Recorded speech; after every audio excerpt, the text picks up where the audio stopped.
دل کے اندر اگر دنیا کی محبت، مال کی محبت، ہرس، ہوس، طمع یہ بہت زیادہ طبیعت میں پیدا ہو جائے تو یہ انسان کے دل کو برباد کر دیتی ہے، تباہ کر دیتی ہے۔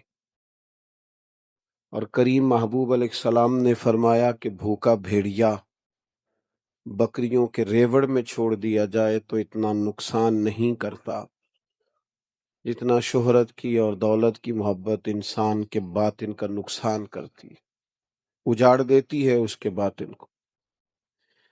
تو یہ محبت دنیا کی ہو جائے، شہرت کی ہو جائے، چاہا جانے کی ہو جائے تو باطن کو اجاڑتی ہے، لیکن یہی محبت اگر اللہ رسول سے ہو جائے جل شانہ و صلی اللہ تعالی علیہ وسلم، تو یہی محبت باطن کو سنوار دیتی ہے، یہی تکمیل ایمان کا بہت بڑا ذریعہ بن جاتی ہے۔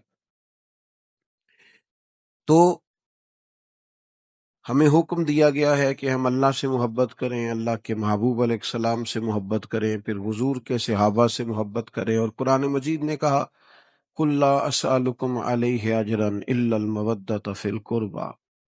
محبوب علیہ السلام آپ اپنے غلاموں سے یہ فرما دیں کہ میں تبلیغ دین پر تم سے کوئی اجر نہیں مانگتا مگر یہ کہ میرے قریبیوں سے محبت کرتے رہنا، تم میرے قرب والوں سے پیار کرنا۔ نبی کریم علیہ السلام نے خود فرمایا جس نے حسن اور حسین سے محبت کی اس نے مجھ سے محبت کی۔ ان محبتوں کو اپنی طبیعت میں پیدا کریں۔ بہت سارے تہوار مسلمانوں میں آتے ہیں لیکن وہ معاذ اللہ ایک رسم کی طرح داخل ہوتے ہیں اور پھر اسی طرح وہ رخصت ہو جاتے ہیں۔ کچھ مخصوص لوگ اس میں ایکٹیو ہوتے ہیں۔ اگر کوئی زیادہ سخت اور ثقیل جملہ نہ کہوں تو کچھ لوگوں کی دیہڑیاں وابستہ ہوتی ہیں، سیزن آ گیا ہے، کسی کا محرم میں، کسی کا میلاد میں، کسی کا کسی میں، تو یہ رسومات نہیں ہیں۔ اہل بیت اطہار اور صحابہ کرام کا پیار ایمان ہے۔ قلبی میلان کو دیکھیں، اپنے باطن کو دیکھیں، اپنی طبیعت پر، اپنی روح پر غور کریں کہ اس میں کتنی محبت ہے صحابہ اور اہل بیت کی، اس پر غور کریں۔ باقی ہماری جو محبتیں ہیں وہ ہمیں خود پتہ ہے کہ فلاں چیز کی طرف میرا میلان طبع کتنا ہے، تو اپنی محبت پر غور فرمائیں۔ دوسری بات، جب آپ ان عظیم المرتبت اور ان عالی مرتبت ہستیوں سے محبت کریں گے تو پھر یقیناً آپ کے دل میں یہ بھی خواہش پیدا ہوگی کہ ہم ان کی زندگیوں کو پڑھیں، کس طرح انہوں نے وقت گزارا، کس طرح پہاڑوں سے بڑھ کر استقامت دکھائی، کس طرح دریاؤں اور سمندروں سے بڑا انہوں نے صبر کر کے دکھایا، کس طرح انہوں نے اپنے کردار و عمل کے ساتھ دنیا کو نیا رخ دیا۔ یہ بھی بات سمجھ میں آئے گی۔ اور ہمارا جو وقت بیکار گزرتا ہے اور ہم جو بڑی جلدی گھبراتے ہیں اور بڑی تیزی سے ہمارے ہاتھ پیر پھولنے لگتے ہیں، تو ان ساری گھبراہٹوں سے بھی ہم باہر آئیں گے جب ان بڑے لوگوں کو پڑھیں گے، سنیں گے، سیکھیں گے، سمجھیں گے۔ آپ دیکھیے حضرت عمر فاروق کو بھی اللہ نے شہادت عطا فرمائی، حضرت عثمان غنی کو بھی اللہ نے شہادت عطا فرمائی، حضرت مولا علی کو بھی اللہ نے شہادت عطا کی، امام حسن بھی شہید ہوئے، امام حسین بھی شہید ہوئے۔ آپ تاریخ اسلام کے اندر لسٹ تو دیکھیں کتنی لمبی ہے شہداء کی، جتنا زندگیوں سے ہمیں پیار ہے، اور قطعاً تیار نہیں ہے ہمارے ذہن کہ اگر ہمیں آج دنیا چھوڑنی پڑے تو ہم اس کے لیے تیار ہو جائیں۔ عشق ہو گیا ہے زندگی سے اور پیار ہو گیا جینے سے۔ حضور علیہ السلام نے فرمایا کہ جب تمہیں وہن ہو جائے گا تو پھر کفر تم پر چڑھ دوڑے گا۔ تو یا رسول اللہ صلی اللہ تعالی علیہ وسلم، یہ وہن کیا ہے؟ فرمایا تمہیں زندگی سے پیار ہو جائے گا، موت سے کراہت آئے گی۔ حضرت مولا علی شیر خدا فرمایا کرتے تھے میں کبھی نہیں گھبرایا کہ میں موت پر جا گروں یا موت مجھ پر آ گرے۔ جب جانا جو ہے دنیا سے تو چھوڑنا جو ہے دنیا کو، تو پھر جو گردن اٹھا کے چلے جائیں گے وہ بھی چلے جائیں گے، اور جو رو دھو کے پریشان ہو کے گھبرا کے جائیں گے چلے وہ بھی جائیں گے۔ تو کیوں نہ انسان یہ ذہن بنا لے کہ سجنا جان امانت تیری، تو جدو منگ سے میں پیش کرے ساں، انسان کا ذہن بن جائے۔ تیسری گزارش یہ ہے کہ اپنی آنے والی نسلوں کو بھی بزدل نہ کریں، انہیں گھبرانا نہ سکھائیں، اس طرح کا نہ بنائیں، اتنی آسانیاں سہولیات نہ دیں کہ بس یہ بڑی جلدی کسی ڈپریشن اور انزائٹی کا شکار ہوں۔ انہیں جینا سکھائیں۔ اولاد کو ہنرمند ہونا چاہیے، تعلیم یافتہ ہونا چاہیے، جد و جہد کا عادی ہونا چاہیے۔ آپ بیکار بچوں کو اور بے ہنر بچوں کو بہت ساری دولت بھی دے کے دنیا سے چلے جائیں گے تو وہ تو بڑی جلدی تباہ کر بیٹھیں گے ہر چیز کو۔ اس لیے نبی کریم صلی اللہ تعالی علیہ وسلم نے فرمایا، کسی باپ کا اپنی اولاد کے لیے سب سے بہترین تحفہ یہ ہے کہ اسے اچھا ادب سکھائے۔ یہ بہترین تحفہ ہے، اچھا ادب سکھانا۔ اپنے بچوں کو آداب زندگی سے آگاہ کرے تاکہ انہیں پتہ چلے ہم نے وقت کیسے گزارنا ہے۔ چوتھی گزارش آپ کی خدمت میں یہ کرنی ہے کہ صحابہ اور اہل بیت کی عظمت کا قائل ہونا ہے، ان کی زندگی کو پڑھنا ہے، ان کے طریقوں کو اپنانا ہے، اپنی اولادوں تک پہنچانا ہے، لیکن ان کے حوالے سے بحث نہیں کرنی، بحث کے دروازے نہ کھولیں، اور مشاجرات کے معاملے میں تو بالکل خاموشی اختیار کریں۔ ہمارے ہاں مسئلہ بن گیا ہے ہر موضوع پر بحث کرنا، اور ان پڑھ لوگ اور کم فہم لوگ بھی بحث کرتے ہیں دینی معاملات۔ کئی دفعہ کہہ چکا ہوں، یہ رسوخ رکھنے والے علماء کا کام ہے۔ ہمیں پیار کرنا ہے اور ان کے طریقوں پر عمل کرنا ہے، ہمیں کسی بحث کا شکار قطعاً نہیں ہونا۔ لوگ جذبات پیدا کر کے جذبات سے کھیلنے کی کوشش کرتے ہیں، اس کام سے باہر آ جائیں۔ قطعاً کوئی ایسا فعل سر انجام نہ دیں، کبھی بھی کسی ایسے چیز کا حصہ نہ بنے جس میں عجیب لوگوں نے ماحول بنا دیا ہے۔ آپ کبھی غور کریں، اتنی بڑی شہادت پیش کی امام حسین نے، اتنی بڑی، اور ہم صرف اس پر بحث کر رہے ہیں۔ اتنی بڑی کائنات میں اس کی مثال نہیں ملتی، اس سے سیکھنا چاہیے تھا، قوم کو اس کی وجہ سے کھڑے ہو جانا چاہیے، ہم اس پر بحث کر رہے ہیں بجائے اس کے کہ احقاق حق کا جذبہ اس سے لیں، قوت کردار و گفتار اس سے لیں، حق کہنے کا اس سے حوصلہ ہم لیں۔ ہم نے ہر چیز کو موضوع بحث بنا دیا، ہر چیز کو، تو یہ ٹھیک نہیں ہے۔ اس سے تشکیک پیدا ہوگی، آنے والی نسل کو ہم ان عظیم بزرگوں کی سوانح اور سیرت سے اور ان بے مثل لوگوں کے کردار سے آگاہ نہیں کر سکیں۔ اس لیے ابحاث نہیں، بحث نہیں، غلام غلامی کرتے ہیں، غلام بحثیں نہیں کرتے، غلام غلامی کرتے ہیں۔ آپ نے دیکھا ہوگا کہ کبھی کوئی بچہ یا کوئی دوست، یا اگر کبھی کسی ہوٹل میں ہم گئے ہوں تو وہ پانی کا گلاس ہمارے لیے لائے نا، اور اچانک ہماری نظر پڑے کہ تھوڑی سی کسی جگہ گرد ہے پانی کے گلاس میں، ہم اسے استعمال نہیں کرتے، ہم کہتے ہیں وہ دیکھو پانی میں کیا ہے۔ جاؤ اس پانی کے گلاس کو الٹ دو، دوبارہ گلاس کو دھو لو، یہ نیا لے لو، پھر پانی لانا۔ ذرا سی کوئی چیز گر گئی کھانے میں، ذرا سی کوئی گرد گر گئی، کوئی مکھی گر گئی، کوئی ایسی چیز جو طبیعت پر بوجھ بنتی، اور بعض لوگ پھر بالکل مائل نہیں ہوتے، چھوڑ دیتے ہیں، کہتے ہیں بس بھائی۔ لیکن یہ نہیں سمجھ آتی کہ جو پانی کے گلاس پر اتنی سی مٹی برداشت نہیں کرتے، اور کھانے میں ذرا سی کوئی گدلی چیز آ جائے تو برداشت نہیں کرتے، وہ لوگ اپنے رزق میں حرام کی ملاوٹ کیسے برداشت کرتے؟ آپ تو اتنے نفیس مزاج ہیں کہ ذرا سی مٹی آ گئی تھی تو آپ نے اس کو چھوڑ دیا، کھانا کھاتے ہوئے دال کھا رہے تھے، کھانا کھا رہے، تھوڑا سا کچرا زبان میں آ گیا تو آپ نے ڈانٹ دیا سب گھر والوں کو کہ یہ طریقہ ہے، تم نے صفائی نہیں کی، میرا سارا ذائقہ خراب ہو گیا۔ اور تھوک ڈالا سب کچھ اور احتجاج کر کے واک آؤٹ کر گئے۔ جو لوگ اتنا سا مٹی کا ٹکڑا کھانے میں آ جائے تو برداشت نہیں کرتے، اتنا ان کی طبیعت پر بوجھ بنتا ہے، وہ لاکھوں کروڑوں حرام کیسے برداشت کرتے ہیں؟ یہ سمجھ میں بات نہیں آتی۔ یہ کس طرح کا مزاج کہ وہ ایک چھوٹا سا بال اگر کسی روٹی میں آ گیا تو پھر تو اس کو تعفن آیا ہے اور اس نے چھوڑ دیا ہے، اور اتنا سارا مال حرام کٹھا ہو گیا ہے تو پھر اس کو کوئی مطلب اس پہ دقت ہی نہیں ہوئی۔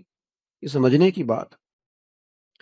ہمارے ایک دوست کہا کرتے ہیں کہ آج کل لوگ اس طرح نیک ہیں کہ ایک آدمی گزر رہا تھا تو اسے زمین پر ایک نیا جوتے کا پیر پڑا ہوا ملا، بالکل نیا تھا لیکن تھا ایک پیر۔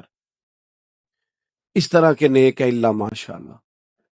تو اس نے اس جوتے کا مالک ڈھونڈنا شروع کر دیا، کس کا گر گیا کس کا گر گیا، بالکل نیا جوتا ہے۔ تو کہتے وہ ڈھونڈتے ڈھونڈتے تھوڑا سا ذرا آگے گیا تو اسے پھر اس کا دوسرا پیر بھی مل گیا۔ جب دوسرا ملا پھر اس نے مالک ڈھونڈنا چھوڑ دیا۔ اب اس نے کہا خیر ہے، اب میرے کام کا ہو گیا، لہذا اب یہ کوئی تقوی نہیں ہے۔ رزق حرام اتنی آفت والی چیز ہے، میں بڑا سوچ سمجھ کے کئی کتابوں کا نچوڑ آپ کے سامنے عرض کرنے لگا ہوں۔ رزق حرام اتنی خطرناک چیز ہے کہ بندے اور رب کے درمیان رکاوٹ بن جاتی۔ دیکھیں میں نے کتنی بڑی بات کر دی۔ نبی پاک علیہ السلام نے فرمایا بندہ دور کا سفر کر کے آتا ہے، کہتا یا رب یا رب یا رب، لیکن اس کی دعا قبول نہیں ہوتی۔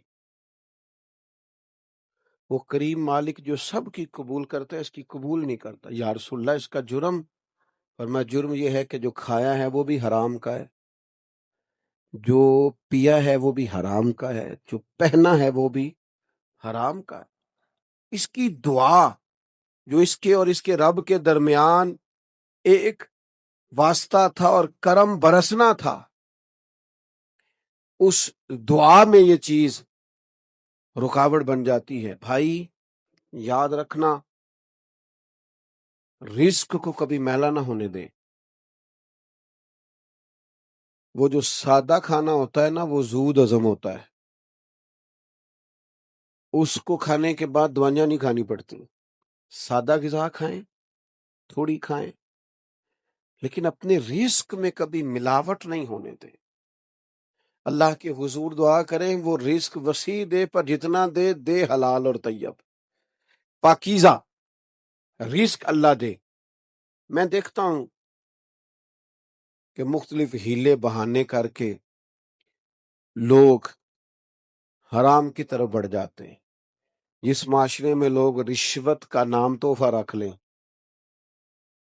اور جس سوسائٹی کے اندر لوگ اوپر کی کمائی کو اپنا حق سمجھنے لگ جائیں، تو مجھے بتائیے بہانہ کرنے سے، لیبل بدل لینے سے کیا اس کی ہے اصل صورت بدل جائے گی؟ اس کی کیفیت بدل جائے گی؟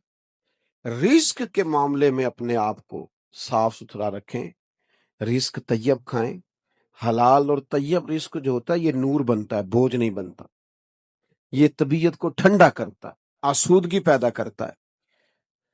نبی کریم صلی اللہ تعالی علیہ وآلہ وسلم ہمیشہ اس بات پر زور دیتے تھے اور ارشاد فرماتے تھے کہ محنت کرو، جد و جہد کرو، رزق حاصل کرو، کسی کے سامنے ہاتھ نہ پھیلاؤ، لیکن اس ساری جد و جہد کو پاکیزہ رکھنے کا بھی حکم فرماتے کہ کمانا ہے تو بالکل حلال اور طیب۔ لقمہ حرام کی طرف کبھی بھی، ایک ہوتی ہے کثرت اور ایک ہوتی ہے برکت۔ ایک کثرت ہوتی ہے، ایک ہوتا ہے مال کثیر ہونا، ایک ہوتا ہے مال برکت والا ہونا۔ کچھ جگہوں پہ کثیر مال آتا ہے، بہت زیادہ ہوتا ہے، پر باعث برکت برکت نہیں ہوتی۔ وہ کدھر سے آیا پھر کدھر گیا کوئی سمجھ۔ کچھ لوگوں کے پاس مال تھوڑا ہوتا ہے پر برکت والا ہوتا ہے، وہ باعث برکت ہوتا ہے چونکہ دھلا ہوا ہے، نکھرا ہے، حلال ہے، طیب ہے، پاکیزہ ہے۔ یہ جو لوگ تنخواہ دار ہیں، مزدور ہیں، بہت تھوڑی سی آمدن ہوتی ہے، کبھی آپ امیر آدمی کے پاس بیٹھ کے ان کی آمدن اور خرچ کو ڈسکس کریں تو پریشان ہو جائیں، کہیں یہ زندہ کیسے ہیں، لیکن یہ بالکل زندہ ہیں اور فضل الہی سے زندہ ہیں۔ کیوں؟ اس لیے کہ پیسے گرچہ تھوڑے ہیں پر چونکہ ہاتھوں کی محنت کے ہیں، کمائی کے ہیں، اللہ ان میں برکت پیدا کر دیتا ہے۔ اس میں اللہ نے برکت رکھی ہے، اس کے اندر مالک کریم نے خیر پیدا کر دی۔ وہ تھوڑے پیسوں سے بھی بہت ساری نعمتیں میسر ہوتی ہیں۔ میں آپ کی خدمت میں یہ عرض کروں گا کہ ہمیشہ ایک تو کوشش کریں کہ مفت کا مزاج کبھی نہ بنائیں، محنت کریں زندگی میں۔ یہ جو ایک لمبی لسٹ ہے نا ہمارے ملک میں جو مفت کا مزاج بنائے ہوئے ہیں، اس سے بھی بچیں۔ محنت کر کے، جد و جہد کر کے۔ دنیا میں سب سے بہترین چسکا اس بندے کو لگتا ہے جسے اپنے ہاتھوں کی کمائی کا چسکا لگ جائے۔ یہ سب سے زبردست لطف ہے اگر کسی کو لگ جائے تو کسی کے ہاتھوں کی طرف اور جیب کی طرف کبھی نہیں دیکھیں۔ اور دوسرا یہ کہ جو شروع میں بات آپ کے ذہن میں اتاری تھی کہ یارو ذرا سی مٹی ہو تو پانی نہیں پیتے، اور ذرا سا کہیں کوئی تمہیں گدلی چیز نظر آئے تو روٹی چھوڑ دیتے ہو، چھوڑ دو وہ سارا پیسہ جو میلا ہے، کچیلا ہے، ناپاک ہے، کسی اور کا حق ہے۔ ایک دفعہ مجھے یاد ہے، بڑی پرانی بات ہے، ایک صاحب تھے اور کچھ ماحول اس طرح کا تھا کہ کچھ شکایات بھی تھیں، تو ان کی گفتگو بھی تھوڑی جارحانہ سی ہو گئی، کہنے لگے میں پیروں شیروں کو نہیں مانتا، میرے تو گھر کے کونے سے ڈر رات کو چیخوں کی آواز نکلتی ہے، اور یہ کہ بڑے پیر آئے، بڑے دم کرائے تو کوئی فرق نہیں پڑتا۔ تو کچھ تھوڑی سی چیزوں کو میں جانتا تھا، تو میں نے بڑی تنہائی میں بڑی تدبر سے اور بڑے اچھے جملے کوشش کی، تراش کے ان سے کہا کہ اگر سینکڑوں پیر بھی آئیں اور پھر بھی گھر سے تڑپنے کی، رونے کی آوازیں آئیں اور بندے کو سکون نہ ہو، تو پھر ایک اور پہلو بھی ہے، اس پر بھی غور کر لینا چاہیے۔ انہوں نے کہا وہ کون سا؟ میں نے کہا اس کونے میں کسی یتیم کا مال نہ لگ گیا ہو، کسی بیوہ کے حصے کے پیسے نہ وہاں آ گئے ہوں۔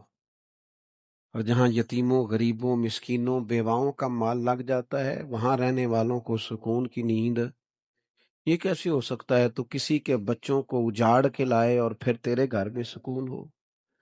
ایک قومی قوانین ہے، ایک عالمی قوانین ہے، ایک دینی قوانین ہے، کچھ روحانی قوانین بھی ہیں۔ روحانی قوانین، روحانی قانون کیا ہے؟ حضور نے فرمایا رب اتنی دیر تک تیری مدد کرتا رہتا ہے جب تک تو اپنے بھائی کی مدد کرتا ہے۔ روحانی قانون یہ ہے کہ تم زمین والوں پہ رحم کرو، آسمان والا تم پر رحم کرے گا۔ روحانی قانون یہ ہے کہ جہاں کسی کی عزت برباد کی جا رہی تھی اور تم نے اس کی عزت کو بچایا، جہاں تمہاری عزت خراب ہو رہی ہوگی، اللہ خود رب کریم تمہاری عزت کا محافظ بن جائے۔ یہ روحانی قوانین۔ تو یاد رکھیں، کسی کی زندگی کو تنگ کر کے اگر آپ کہیں کہ زندگی میں آسانی ہو جائے تو یہ روحانی قانون کے خلاف، ایسا ہو نہیں سکتا۔ تمام عمر کے کانٹوں کی آبیاری پر عجیب شخص ہے، اب گلشن کی بات کرتا ہے، ساری زندگی کانٹے بوتا رہا ہے اور اب کہتا ہے مجھے پھول ملیں، تو یہ ہو سکتا جو بویا ہے وہی کاٹے گا۔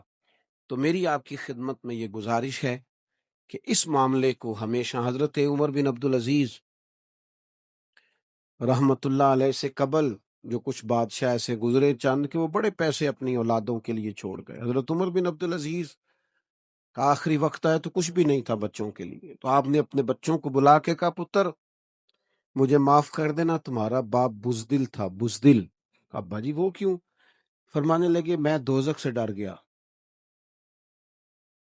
معاذ اللہ، اگر اس طرح کا بہادر ہوتا کہ دوزخ سے نہ ڈرتا تو پھر تو حلال حرام جمع کرتا، پرواہ نہ کرتا، پر میں بزدل نکلا، جہنم سے ڈر گیا، لہذا تمہارے لیے کوئی لمبا مال جمع نہیں کر سکا، مجھے معاف کر دینا۔ تو بچے کہنے لگے ابا جی ہم نے باقی بادشاہوں کو بھی دیکھا ہے، لیکن ہم جس گلی سے گزرتے ہیں لوگ ہمیں دعائیں دیتے ہیں کہ اچھے باپ کی اولاد ہے، تو ہمارے لیے آپ کا نام باعث فخر ہے، باعث شرمندگی نہیں ہے۔ تو جو لوگ بہت دولتیں چھوڑ گئے تھے ان کے بچے مسجدوں کے سامنے بھیک مانگتے تھے، اور جناب عمر بن عبدالعزیز کے بچوں کو اللہ نے وہ نعمت عطا کی کہ وہ جہاں گئے برکتوں کے دروازے کھل گئے۔ اس لیے کہ رزق حلال تھا، حلال رزق پنپتا ہے، اس میں برکت پیدا ہوتی، اس میں شاخیں اور کونپلیں نکلتی، اور حرام میں وقتی طور پر ہو سکتا ہے کچھ شخص کہے کہ میں بڑی آسودہ زندگی گزار رہا ہوں، لیکن وہ معاملہ لطف والا نہیں ہوتا۔ آپ کی خدمت میں یہ عرض ہے، بالخصوص ان دوستوں سے جو کسی بھی تجارت کے پیشے سے آگاہ ہیں یا کسی جگہ وہ نوکری کرتے ہیں، مہربانی فرمائیں تو رزق کے مسئلے میں اپنے آپ کو، اور ایک اور بات، جو نوکری کرتے ہیں وہ بھی ڈیوٹی کو ڈیوٹی سمجھیں، تعلقات نہ نبھائیں۔ ان کا جاننے والا آیا تو انہوں نے جناب چائے بھی منگا لی اور کام بھی جلدی کر دیا اور کرسی پہ بھی بٹھا لیا، وہ بھی بار جا کہنے لگا بندہ بڑا اچھا ہے، ڈیوٹی بڑی اچھی۔ اس نے ڈیوٹی نہیں کی، تعلق نبھایا ہے۔ تعلق نبھانا اور ہے ڈیوٹی کرنا۔ اگر وہ ڈیوٹی کرتا تو ہر آنے والے کو چائے پلاتا، سب کے ساتھ رویہ ایک جیسا رکھتا۔ تعلقات نہ نبھائیں سیٹوں پر بیٹھ کر، کوشش کریں کہ آپ جس شعبے سے بھی وابستہ ہیں، جو ذمہ داری آپ نے اپنے ذمہ لی ہے، اسے خوش اسلوبی سے ادا کریں، تاکہ جو تنخواہ آپ لیں وہ 100% جائز ہو، وہ رزق حلال ہو، وہ طیب ہو، وہ پاکیزہ ہو۔